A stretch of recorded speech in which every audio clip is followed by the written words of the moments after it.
Hello, good morning, and welcome to the fifth series of the International Plant Breeding Seminar. My name is Carlos Iglesias, here from North Carolina State University. And here's the program for this season of 6 seminars. We have very good speakers, a very good lineup, and I hope you guys can join us, and if not, at least listen to the recordings once we post them. And so here you have the names. Today we have Dr. Jeff Dunne, and Jean-Luc will speak to us next Thursday, and then Guillaume, Annette, Ruben, and Robert. So if you look at the titles of the presentations, it's a very, very interesting presentation. So I am I'm going to go to the introduction. Please shout out from where you're joining. We usually do that. We like to hear from people where you guys are joining from. And as I said, today we have Dr. Jeff Dunne. He is a colleague here at North Carolina State University. Jeff did his undergraduate at Michigan State University in crop and soil science, with emphasis in turf grass management. He briefly he was a hockey player of the Michigan State University team, and tinker a bit with playing professionally hockey. And good thing that that thing didn't pan out for him, and he decided to continue his graduate studies, and now we have him with us. He did his master at Michigan State also in biotechnology and plant breeding, and then came here to do his PhD. He did a second master in advanced analytics, and then a PhD under Susanna Miller-Lewis in turf grass breeding, and then a brief postdoc with Dr. Jim Holland. He joined NC State as an assistant professor in 2018. And Jeff is going to talk today about what the work he does in breeding, but mainly about the applications he uses to get greater efficiency in his program. Jeff, I'm going to stop sharing here, and I'm going to give you the floor. And please correct me if I said something wrong about you. No, you nailed it. You nailed it. Yeah. All right. Let me share my screen here real quick.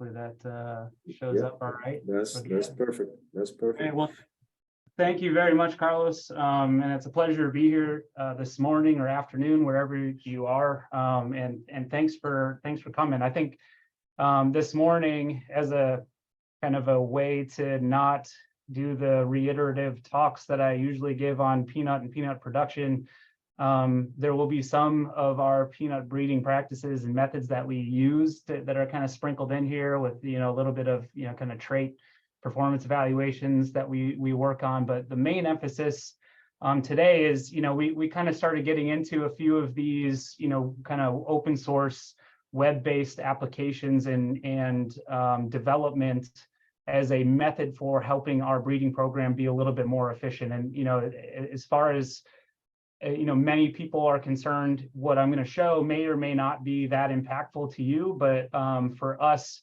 it is kind of streamlined a lot of our work, particularly in the marker-assisted selection area.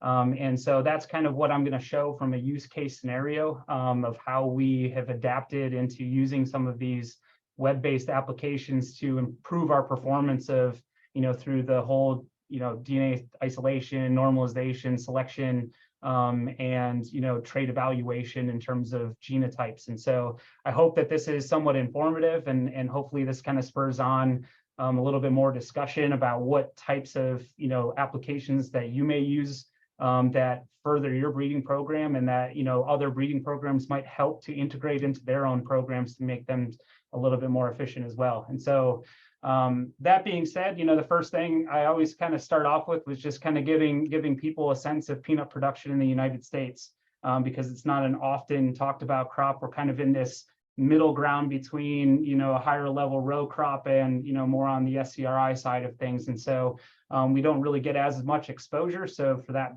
for that purpose, I'm going to kind of briefly walk you through a little bit about peanut in terms of the background and what we do in the United States. So we kind of reside as a breeding program. We kind of reside in this Eastern Atlantic corridor, mainly in the Virginia, North Carolina, South Carolina region. We're only about 200 to 250,000 acres in terms of total production acres across the United States, which is predominantly in Georgia and Alabama and North Florida. And we actually only work on one of the major market types of peanut, which kind of loosely get classified into these 4 categories. So we have a runner type, which is probably what most people kind of associate with peanut butters, but that kind of occupies 80 to 85% of our total peanut production acreage in the United States. It's characterized by high yields, very small seed size in comparison to what we work on, which is the Virginia type market. But the runners mainly produced for peanut butters or other kind of processed foods, candies and confectionaries, those types of products. From a Virginia type standpoint, we're really in like the 10 to 15% of that total peanut production in terms of acreage. A Virginia type is kind of characterized by a large seed, very good or high visual appeal of its pod. And that's mainly because all of the peanuts that we produce from a Virginia type standpoint go or are sold in the in-shell roasted market. So what I usually like to say that we're a part of this, like the baseball peanut market, mainly because that's the easiest association most people have. And then there's 2 more market types that are more on the niche side of things. So Spanish, which a lot of the video that Carlos showed, majority of those look like more Spanish lines, especially when you're getting into the West and East African markets. And then Valencias, which are characterized by 4 to 5 seeds per pod. They get a very high value and are predominantly grown in the Southwest region, along with most of those Spanish lines. So from a phenotyping and parental selection, we have a pretty extensive testing program or testing network for NCSU in terms of peanut production. And so I'm just going to kind of walk you through what that testing network looks like in terms of our variety release, the data that we collect and how that kind of forced us to start looking into easier methods for data visualization and characterization through these web applications. So typically when we get lines that are finally selected through our inbreeding process and are developed into breeding material for testing purposes, when we get to these final selected lines, they usually enter into a preliminary testing type situation in which we're getting somewhat unreplicated type plot designs or experimental designs at 2 of our locations, just to kind of get a baseline on that yield. And that's usually in that kind of testing phase for maybe a year or 2, depending on, good quality stands. We utilize a winter nursery, and we sometimes see a lot of heavy dormancy coming back from that. So, oftentimes we're retesting or reevaluating from a preliminary standpoint. Simultaneously, we're also testing for the major diseases that we have in our region, particularly early and late leaf spot, TSWV or tomato spotted wilt virus, and also sclerotinia blight. There's some new diseases and nematode issues that we now have to be somewhat cognizant of or aware of, and in implementing some more breeding strategies. But through kind of our marker assisted selection strategy, we're already kind of implementing these integrations or integress some wild species into some elite background material for the purposes of focusing on those new and emerging pathogens and pests. That being said, we're also growing what's called just a small plot increase. So this is something very small term or small in size, just so that we have enough seed to start amping up for more replicated type testing in the advanced trial. So from there, any lines that we do select to move on, those will go into our advanced trial. That'll be 3 locations, multi-rep, and we're also consistently getting our disease information from that. Anything that makes it into our advanced trial, we're now increasing that seed size. So many people who are not aware of peanut production-wise and seed-wise, we don't say get as much seed as like tobacco or corn. So we have to be very aware of things that are materials that we might be interested in moving along in this pipeline, but we have to be considering them in terms of our seed increases the year before. So there's a lot of planning and strategy that goes into how we increase that seed to be able to get to a lot of these different, local, regional, and national type testing program. So anything that goes into our advanced trial is usually there for about 2 to 3 years. So in total, in terms of all of our preliminary and advanced line, anywhere from 3 to 4 years worth of testing in just our NCSU-based network. From there, any line that gets selected out of our NCSU network to be tested goes into our regional trials. And this is kind of representative of about 20 to 30 lines that go into our peanut variety and quality evaluations, which is a testing network within the Virginia, North Carolina, and South Carolina region.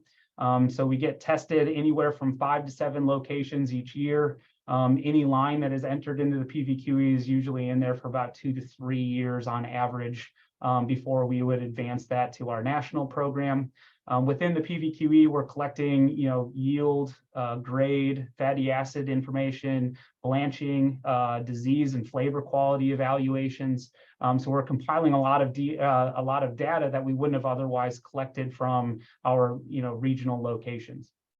At the same time, anything that makes it into this PVQE trial is also being assessed for potential release. So we have to start increasing that seed quite rapidly. So this would represent our largest seed increase is our breeder seed plots, because that flows into our purification where we start roguing for off types and screening for oleic acid content. Finally, if we make a selection out of that, it would make its way into our UPPP trial or UPPT trials, which is our national program. It's kind of our official variety test that's, across all 3 regions, the Southwest, the Southeast, and then the VC or Virginia Carolinas. This is anywhere from 7 to 9 testing locations, typically 1 per state. And then we're getting grade, yield grade, and flavor quality evaluations. Typically, from a breeder's perspective, if it does make it into any of the UPPT, this becomes somewhat of a showcase for other breeders to be aware of what lines that we might be releasing.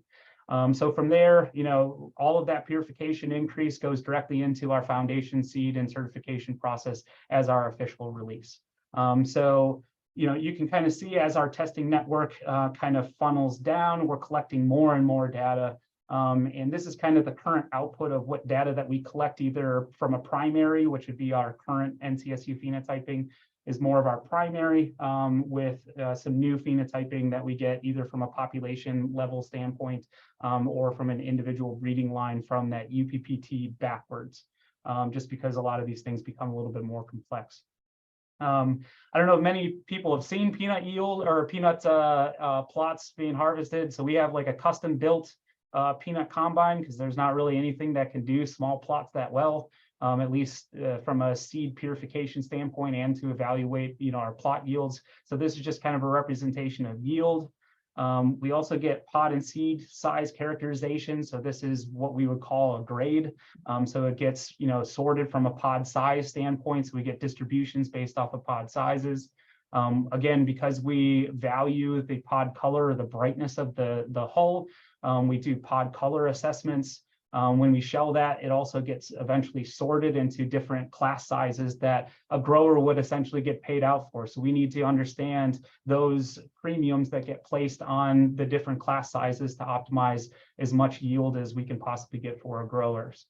We've since kind of integrated more computer vision into our grading process, so doing it more from an image-based kind of pod classification. So we actually get a true distribution as opposed to more of these categorical type binning measurements. And then we also have a seed sorter that has a built-in NIR, and I'll explain what the NIR part of it is, but at the same time, we get a lot of valuable information on seed quality with respect to the QualSense Q sorter.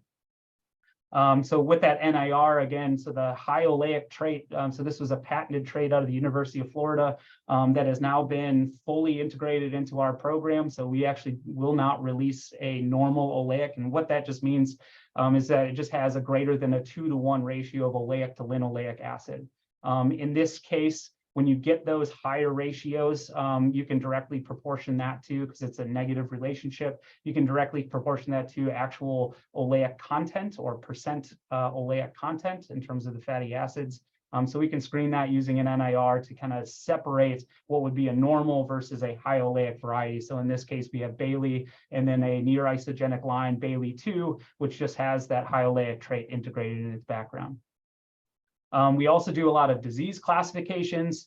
So early and late leaf spot, tomato spotted wilt, sclerotinia blight, and southern stem rot. We have actually kind of integrated a lot of the high throughput drone type imaging. So we're looking at defoliation and looking at on a individual plant kind of scale, looking at lesion counts and trying to look at how those interact in terms of our yield performance. And then we also do TSWV evaluations via drone. So if you notice here in the top left corner, we get a lot of characterization based off of different patterns of, it's basically just turf marking paint, which classify which weeks that we're going through and actually counting these things. So we can see how thrips, which is the vector for this virus, kind of move through our fields. So we get a better understanding of spatial analysis in terms of our experimental designs. So basically what that allows us to do is kind of highlight via drone which plants are actually infected when we go through and mark them. And so we can get pretty accurate counts on a plot level. The last kind of thing that we focus primarily on, again, we have a number of traits that we're interested in, but from a primary trait integration for Virginia type peanuts is we look at flavor attributes of roasted peanut. In this case, we submit peanut paste samples to the USDA-ARS, which is our Market Quality and Handling Research Unit here at NC State.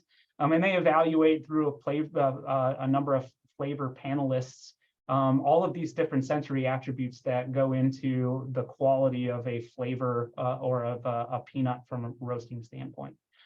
So when you think about all of this data, all of this data gets compiled somewhere in the background for us breeders, right? And we have all this data, and when we want to take a look at something, we have to go through, run some, SAS or R script that we already have like set up, create these big reports. But every single time we want to look at that, that's essentially how we need to compile that data, and it's a single point reference, and then we have to go back and kind of reanalyze all of that stuff. And so what we kind of thought was like, shouldn't there be a way for us to kind of just visualize whenever we want, add new lines, take lines out, add locations, et cetera. And so this was kind of the foundation application of what we designed and what we decided to build. So this first one is just our NCSU peanut database. And so this is both our NCSU testing network and our PVQE regional trial. And as you can see, depending on what trial you're selecting, it compiles kind of these drop-down menus for you to be able to select different traits. We can add different breeding lines to them to see what their performance was over the past 12 years, 5 years, last 2 years, just last year, or specifically on a given year. We can drop and add new locations to kind of see where those interactions are from a G by E type thing. And then as you kind of see, if you scroll over or you hover over any of those bars, it kind of gives you some basic breeding information. So if I'm out in the field and I'm evaluating something and I see we have some weird disease outbreak, and I want to know why or what that could pertain to from a parental selection standpoint. I have some basic parentage information and the pedigree selection. So maybe we can go back to, an F7 and select more out of those from our cold room. So that being said, so this was kind of our first introduction into, why is it doing it again? There we go. So this is kind of our first introduction into this world of, web-based applications. And so for people who are interested in kind of just seeing how this this kind of works, or just interested in the layouts that we have. So this first application is in two forms. One is go.ncsu.edu/peanut breeding, which is the one that you're kind of seeing now, which has all of our breeding material. Anything and everything we've tested over the past 12 years is all integrated within this.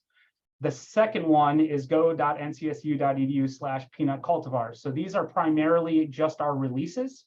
And the reason that we separated these two is for the purposes of plant registration. So when we get to, submitting our plant registration articles, we can say, yes, we're continuing to add data to these already released materials because likely they are included as checks in a lot of our advanced trials. But then that way other people can come and take a look at how those things have been performing more recently, as opposed to when that release article came out back in 2018 or 2012. So those are just kind of an insight of how we just got started working on this. And I'll kind of show you what kind of this cascade of events that took place as to now we've started integrating these things into literally everything that we do. But the first thing I want to do is just kind of broadly talk about what these applications are for those of you who may or may not know. So what we use versus what I'm sure a lot of you do know. So I use Plotly Dash. So my background is in Python programming. So I kind of stuck to it. And, as many people say, like, you should get into R and you should do all these R things. And I was just like, well, I do some things in R, especially if there's a specific package that's available for me to use. But that being said, most, if not everything, is Python programming. So that being said, it's kind of whatever your cup of tea is. So from our perspective, we do everything here at Plotly Dash. But most, if not all of you, have probably heard of R Shiny or Shiny applications. Regardless of what you are potentially or thinking about implementing or what you currently use, they're basically the same framework and deployment. So you have kind of this rigid structure of like how we kind of integrate all of these in an application form. So you have this basic HTML layout, this app layout. So this is what you're visualizing from that website. You have these input and output functions. So there's some user-defined parameters. So if the user is making some kind of adjustment on your application, there's some kind of output function that kind of kicks into gear once the user defines or triggers some event to occur. And that's usually in the form of these reactive or callback updates. So when something is clicked or when something is changed or when you're hovering over something, we want to then display something or change something as part of our application. And then these can be either hosted locally, so you don't actually have to push these to any cloud-based network. You can actually host these locally on your own machine. Or you can push these to any number of VPCs. So we use Heroku. It's very easy. It's like 4 command line operations to push these things, and then you can monitor either if you need to add more resources. There's free versions. You can pay for a ton of capacity or computing capacity. You can do AWS, you can use Azure. Many people from a Shiny standpoint use Shiny App.io. So those are all different ways that you can host this content online to make your lives maybe a little bit easier. And so for more information, you can visit these sites. So for Plotly Dash, it's plotly.com/dash. And then Shiny is shiny.rstudio.com. So Plotly Dash supports both Python and R. And then Shiny right now only really supports R, but they're currently in some alpha stage testing of Python for integration. So what these kind of look like, I know if you're not a programmer, this might look super foreign to you, but basically you can kind of break this down into 2 main components, and you can have multiple callbacks and functions to operate, which is how a lot of our apps actually work. Excuse me. And so basically on the left, this is kind of your display. This is your output. This is what it looks like on the web page. And you have to kind of work through some of these things. There's, in terms of Plotly Dash, there's really nice tutorials, either through these Bootstrap Dash components or just from core components that allow you to add, unique features and buttons and all these other kind of things that allow the user to interact with these things. But really the core of the actual, machine is in these callbacks and these functions. So you create these layouts, you have these callbacks. So I've highlighted this app layout here at the bottom. And what this callback is doing is I'm saying I want to push something to that app layout if an event occurs. And what is that event? some data frame gets uploaded. So we're uploading some Excel file or some CSV file, and then I want to output this entire function, which is just basically a display of a table and a couple of figures and some new buttons and stuff that show up to kind of filter what data you want. And we're going to push that to that app layout, and it's going to display in our main page. So that's basically how these things kind of interact or how they work. So we kind of get an understanding of how these applications can be useful, or you start thinking in your mind, oh, it'd be great if we could, do this. And that's pretty much where we come, or what happens in our breeding program is we're like, well, we're stuck. We have this very repetitive process that we need to continuously run the same thing over and over again. And it's a pain to try and teach somebody else to do it. What would happen if we had this in like an online or web access form where anybody could access it, run some script, get their output, and then they can move on with their task, as opposed to trying to train somebody or constantly manually manipulate like an R script or a Python script to do what they want. And so what I thought would be kind of interesting is just kind of looking at a case study of just a basic one wild species block, introgression block that we're looking at kind of back crossing into some elite material for resistance to leaf spot. So that being said, we're going to have a little bit of background on peanut and some basic breeding things and bottlenecks that happen in peanut that kind of limit our capacity to do this readily. But I hope by the time we kind of explain how our marker-assisted selection process works, that you'll see where the integration of these tools start to make things a little bit more efficient for us. So the first thing is just to kind of give you a brief overview of peanut from a cultivation standpoint. So the cultivated peanut that we know and enjoy in candy bars and baseball games is Arachis hypogea. So it's an allotetraploid, and that came from a relative recent convergence of two of the A and B genome, which are Arachis turinensis and Arachis hippiensis. And the peanut genome is roughly about the size of the human genome, and then from a reference-based standpoint, we have some really good reference genomes that we can use to kind of identify markers or distribute markers across our genome for the purposes of selection. That being said, we're relatively limited in terms of our peanut gene pool. So you can kind of see in the middle here, we really only have two kind of counterparts that we can use readily in the tetraploid level to kind of work with in terms of advancing from a breeding standpoint. All of our host resistance for biotic and any abiotic stress tolerances come from this secondary gene pool, which reside all within diploid species. And so we need to somehow work with a lot of these secondary gene pool genomes to try and work some of that resistance into some cultivated background. And there's kind of two methods for us to be able to do that. We have one which we call kind of this allotetraploid revertant development. So some people, if you have really good seed production, maybe you establish some aneuploidy in this hexaploid state by crossing directly to a tetraploid. But with peanut, crossing is very inefficient, and so a lot of that would go. I don't know, kind of a wasted effort, we'll say, if we're going to try and directly cross hexaploids onto tetraploids to recover, some aneuploidy in a tetraploid level. So basically, what we do, we directly cross a tetraploid to any of those diploid species that have, any kind of disease resistance or abiotic stress resistance. We get a sterile triploid out of that. We colchicine treat up to the hexaploid level, and then we just recurrently self until this kind of spontaneous dropping of chromosomes happens, or we basically drop an entire set of chromosomes, so we get back down to the tetraploid level. And this has been well established.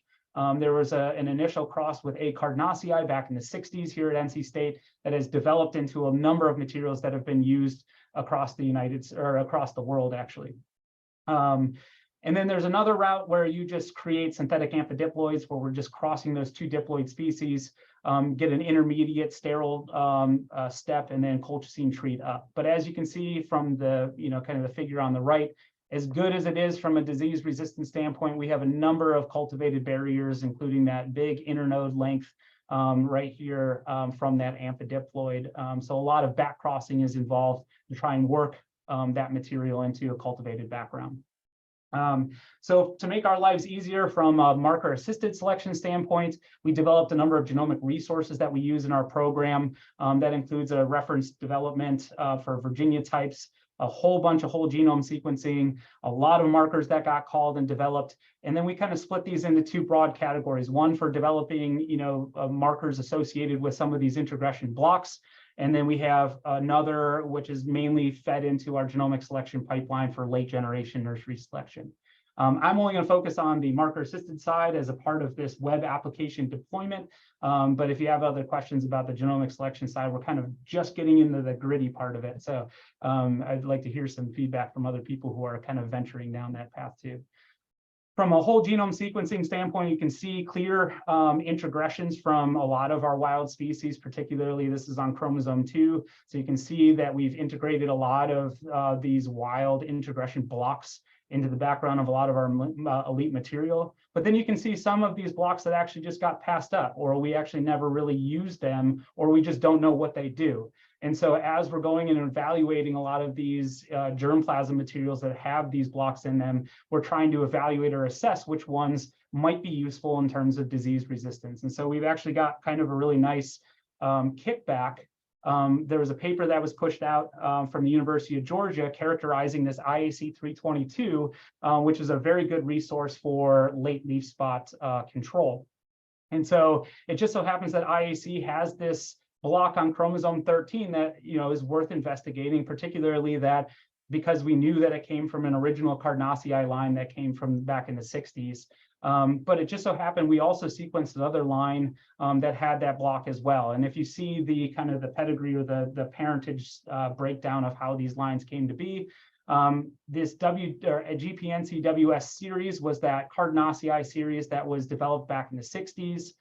It got sent to ICRISAT, so this ICGV86687 was crossed to a runner IAC line in Brazil to develop IAC 322. It has a counterpart or a sister line, IAC 321, that's known as Sempre Verde, which is also known to have really good late leaf spot control. But it just so happens that that same GPNC-WS4 line was used in the sequence of developing SPT 1012, which makes sense as to why we saw that block. All of our modern or our current cultivars that we have, so Bailey, Bailey 2, Emery, Wynn, and Sullivan, those all have introgressions specifically for early leaf spot control. But if you look at how the, kind of the evolution of our selection goes, we have our, more of our historic breeding lines, Gregory, NC5, NC6 that don't have any of these things. Then we started working with integrating those wild species introgressions into the backgrounds of our elite material to develop our current or modern lines. But notice that we're missing this block on 13. And so now we're trying to think about how we can quickly and effectively push this block 13 into the backgrounds of a lot of our newer material coming out so that we can also control not only for early but for late leaf spot control. And so we do this, and we're actually getting very effective at doing this in the greenhouse, which is why we started building a lot of these applications, because we're going to be screening and doing marker-assisted selection for thousands and thousands of plants annually as we're cycling them through the greenhouse. So historically, our breeding program usually emphasizes, mainly just 2 cycles per year. So we grow out in, Lewiston, North Carolina. It's about 2 hours east of campus from Raleigh. So all of our nursery plots, everything is out there during the summer. And then any selections and stuff that we want to move through a lot more quickly, we move to our winter nursery program in Puerto Rico. And so we can effectively get 2 cycles per year. So we're, thinking about our genetic gain. We're improving that by, iteratively cycling these materials quicker. That being said, peanut is one of those things where it has a high tolerance for these, the very high light intensity and these, longer growth periods or light cycles, so 20 to 22 hours. So we can effectively get material through the greenhouse as long as conditions are right in somewhere like to 80 to 90 days. So if you think about that, and we're running thousands of material of plants per cycle, and then we're doing that 4 times a year, you can start to think about how many lines we're actually screening. So once it makes it through this process, we're doing a whole genome characterization, genotyping for our late generation nursery, and then those selections go through this GS or genomic selection cycle to be entered into our preliminary yield trials. So how does this look in the greenhouse? So basically we're growing, each tray would represent, say, seeds that we get from a single plant. We would select those that we want in terms of our marker development. So we're basically genotyping every single plant that comes through all this process. And then specifically, we're selecting for plants that are either in the heterozygous or fixed state for all of our markers. So anywhere from, if it's just 2 flanking markers across an introgression region, or if it's 5 to 10 markers that we're doing, based off of other traits of interest, pod size, oleic acid content, other highly heritable type traits. We're usually selecting in the heterozygous state because we can be a little bit more efficient in terms of fixing those markers that we want in later generations.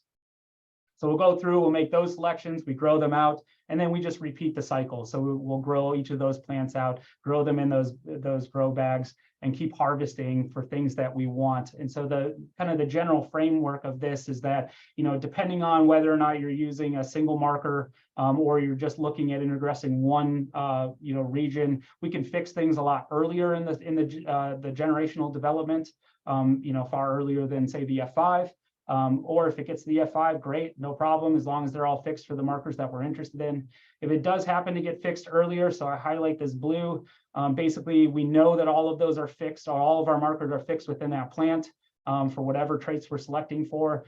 So we grow out all of those plants, and then we do single seed descent the rest of the way until we start genotyping, just to preserve as much kind of diversity that we have in that background. So this is kind of what it looks like from a genotyping standpoint. So you can see, each kind of flat here has about 100 bags on it. So we can do about 600 per greenhouse. We have 3 to 4 greenhouses running effectively all of these plant materials that we have going through there. And then we're doing that 4 cycles a year. So now you can start to think about the number of plants that we have to genotype. And so how we can be more efficient in terms of our genotyping procedure helps us in terms of cycling these through our greenhouses. So that gets to the meat of the content here. So this is kind of our baseline genotyping platform where we're implementing these custom web applications to be a little bit more efficient. And so this is kind of the overview of our genotyping platform. So it starts with some basic design and ordering of our primers. So this is from WGS data. So if we're trying to look at that entire introgression region on chromosome 13, our geneticist, Dr. Ryan Andres, will go through and ID all of these SNPs, or these SNP targets that we're interested in to potentially design and order primers for to screen, so that if we get any kind of recombination event to occur, we can kind of capture that and see if we can kind of reduce the size of that introgression. So for that, we use Batch Primer 3, which is an already available application, but then we built a custom web application to help filter a lot of those designs. We then mix those primers for our marker assay. We use a OpenTrons robot, pipetting robot to do that. We do our DNA isolations. We're kind of like just getting started using this OpenTrons robot to also do our DNA isolations. We do normalize DNA concentrations either or through both the OpenTrons robot and another custom web application.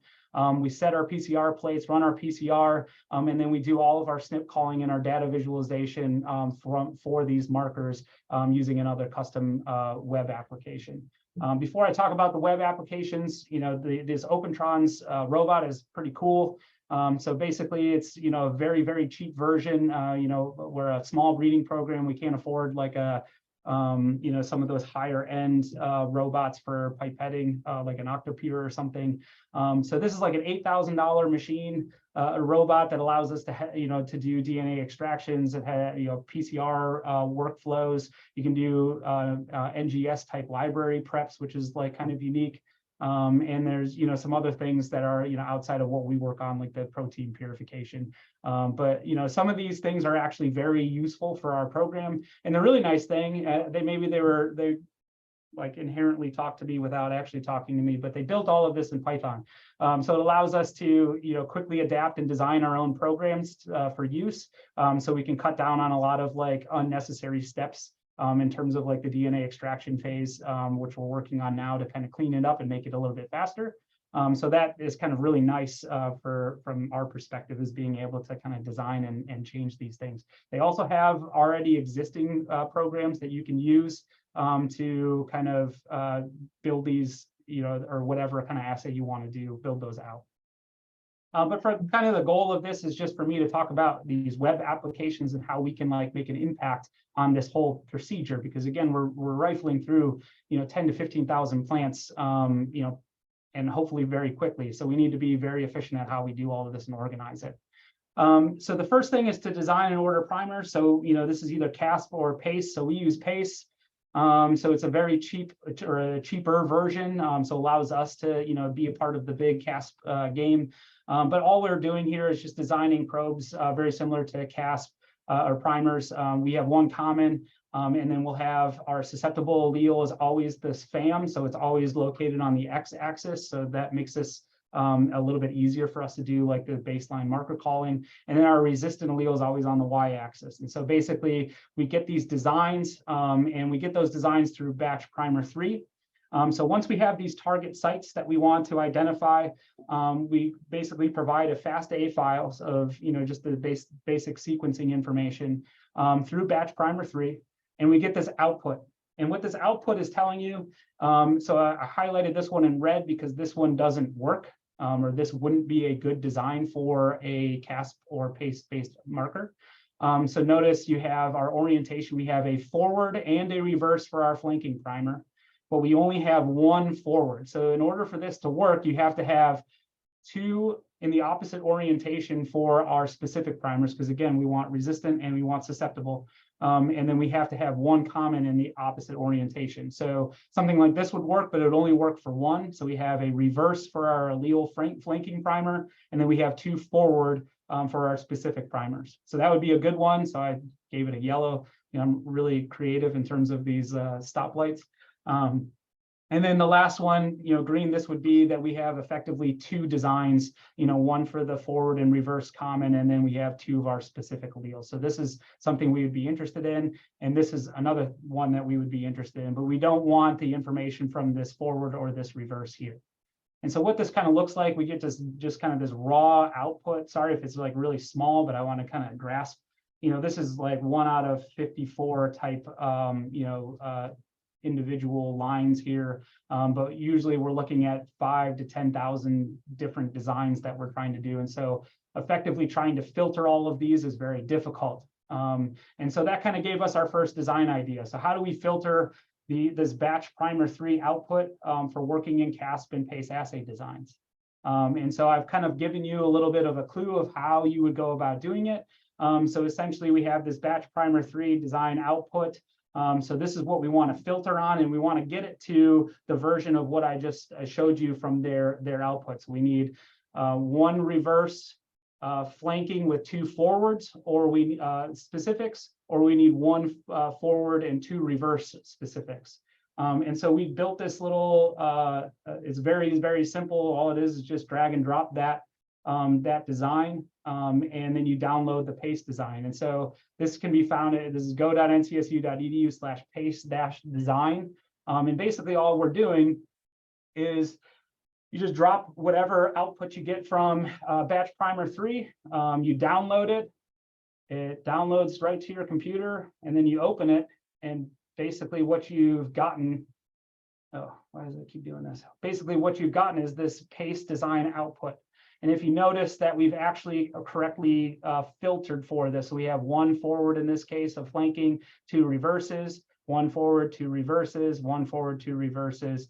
And the same thing when you get down to here, we have one forward and one reverse, two forward and two reverse for our specifics.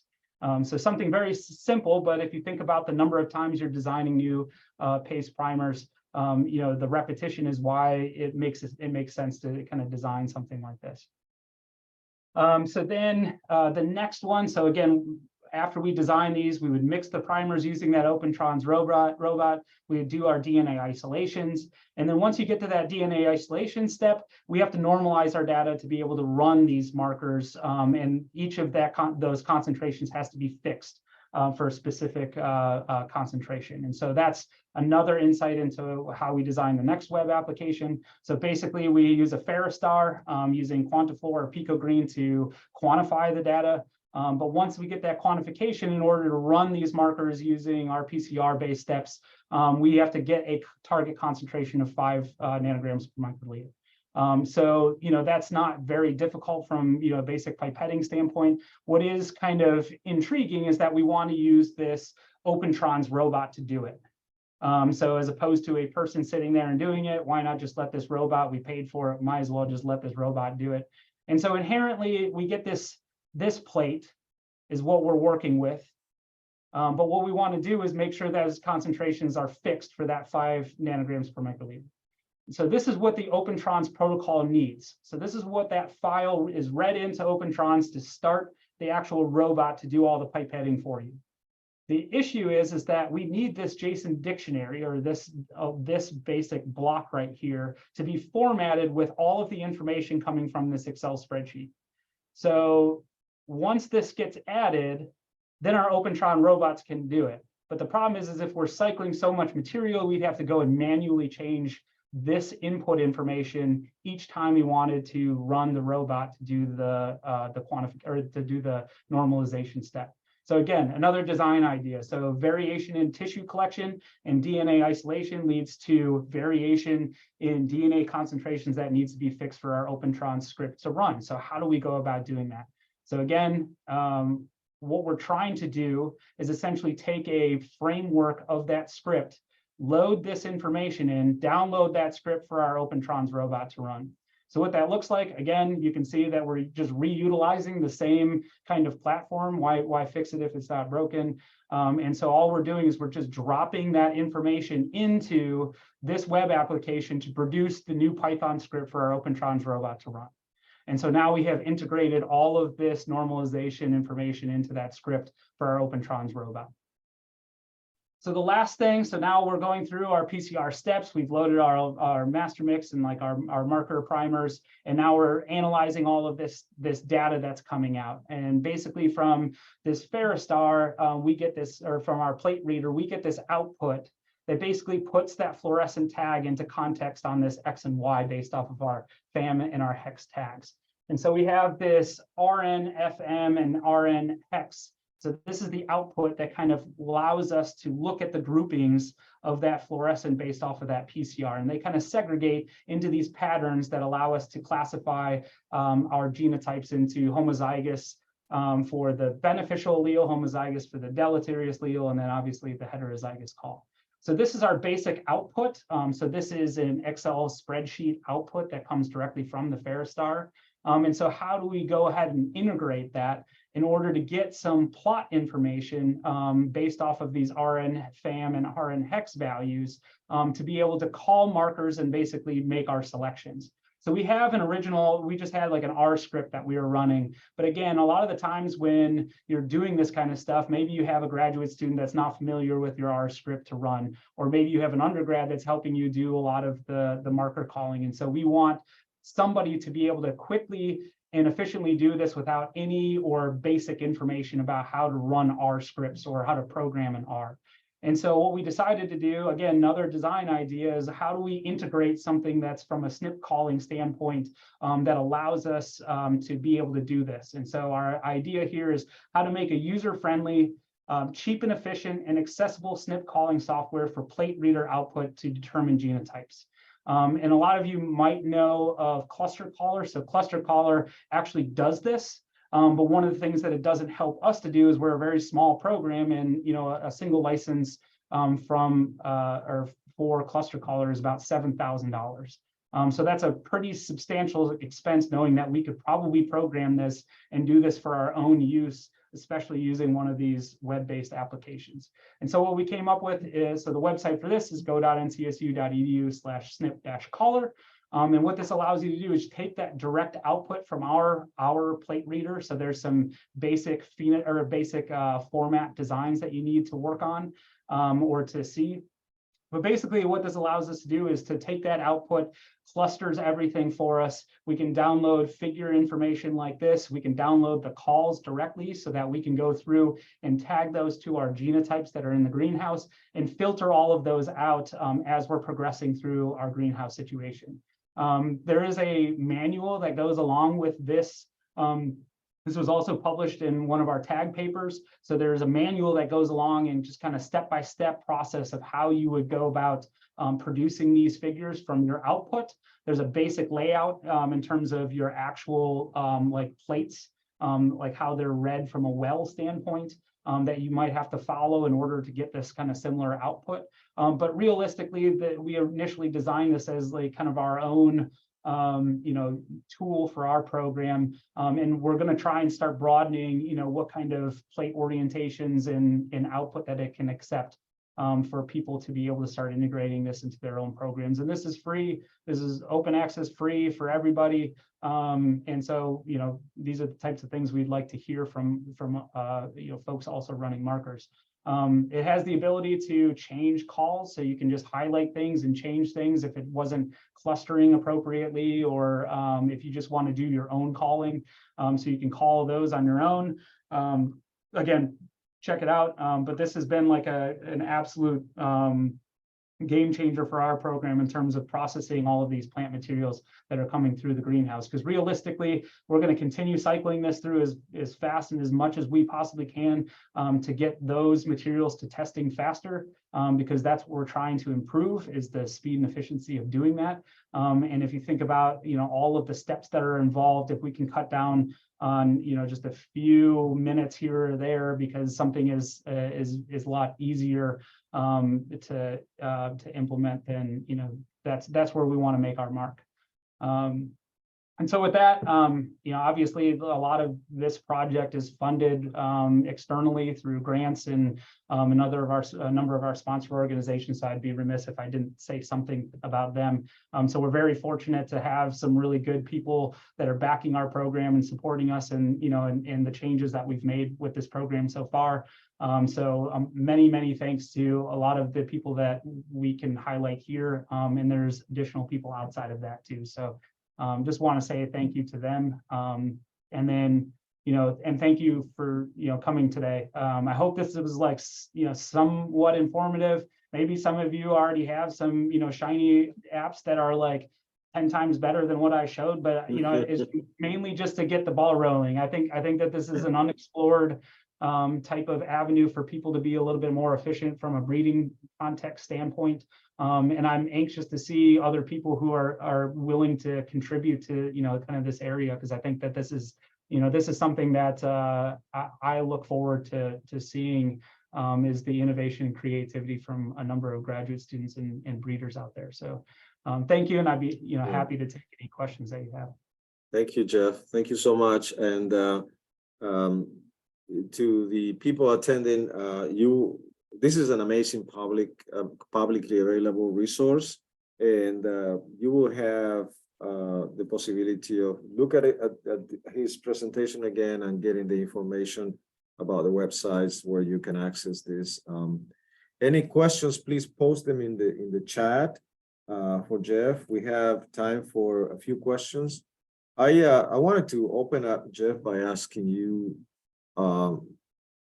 what your program, if you compare it to, let's say, a breeding program corn breeding program in Bayer, what is that they're doing that you're not doing, in a sense? I mean, it's difficult to guess sometimes, but yeah, I think it's just the scale. Honestly, I think a lot of the stuff that we're doing, we've been in contact with a number of breeding programs that larger companies that are basically, from a marker assisted selection standpoint, are doing a lot of the same things. We haven't gotten into the genomic selection side of things, or at least we're just getting started in that. And a lot of this prep work from a genomic resources side of things has like gone into like getting us, you know, kind of geared up, we'll say. But a lot goes into just establishing that pipeline. But from a marker assisted selection standpoint, you know, from our perspective, a lot of it is just like volume, scalability, those kinds of things. But you know, realistically, a lot of them are doing the same things that we're doing. So that's really the key difference, is, you know, the capacity to be able to make these kind of selections and move material. We also don't have that extensive of a testing network, I would say.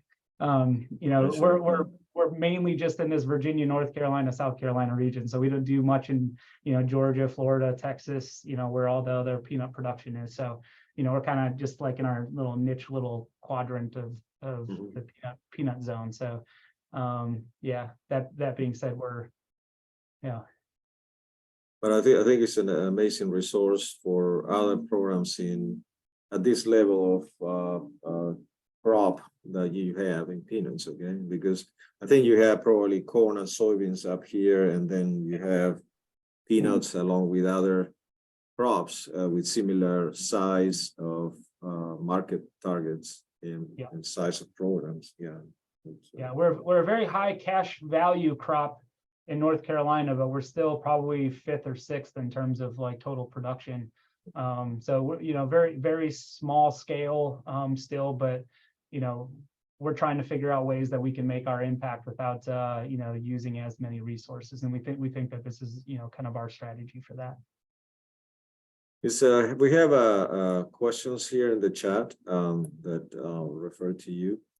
It says, fascinating work, Jeff. I was wondering what your current strategy are for combating sclerotinia. Yeah, sclerotinia is a tough one.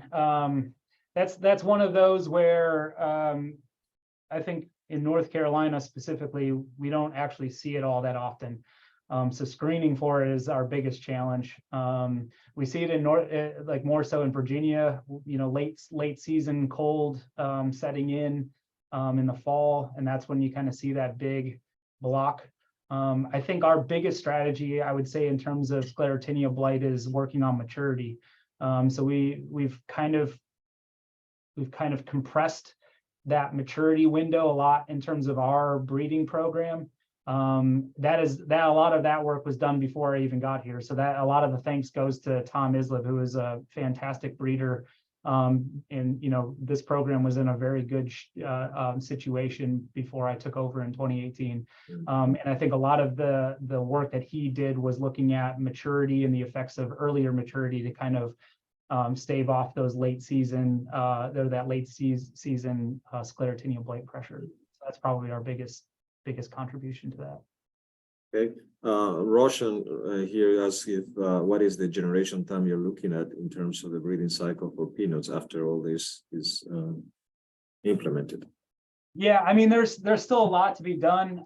If you think about it, you know, like this program was probably in, you know, more of the 12 to 15 year cycle in terms of, you know, from cross to release. A lot of the things that we do are kind of there's better strategies in terms of our testing network that we can use to shorten that total. I assume that you mean like the entirety of a breeding cycle, or do you just mean like cycle to cycle? I'll comment on both, I guess. So from a cultivar standpoint, you know, we're at 12 to 15 years by release.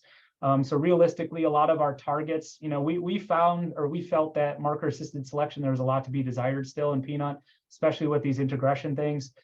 So being able to like just move something in a background really quickly and just get it to testing as fast as possible, because we have a lot of really good elite material already, and just like having some, you know, resistance to leaf spot would be beneficial. And so, you know, just getting those initial cycles quicker to testing. There's a number of other things that we can do a little bit better in terms of, you know, like understanding our G by E with our testing network, so that maybe we can cut down on the number of years we are actually testing in all of these different,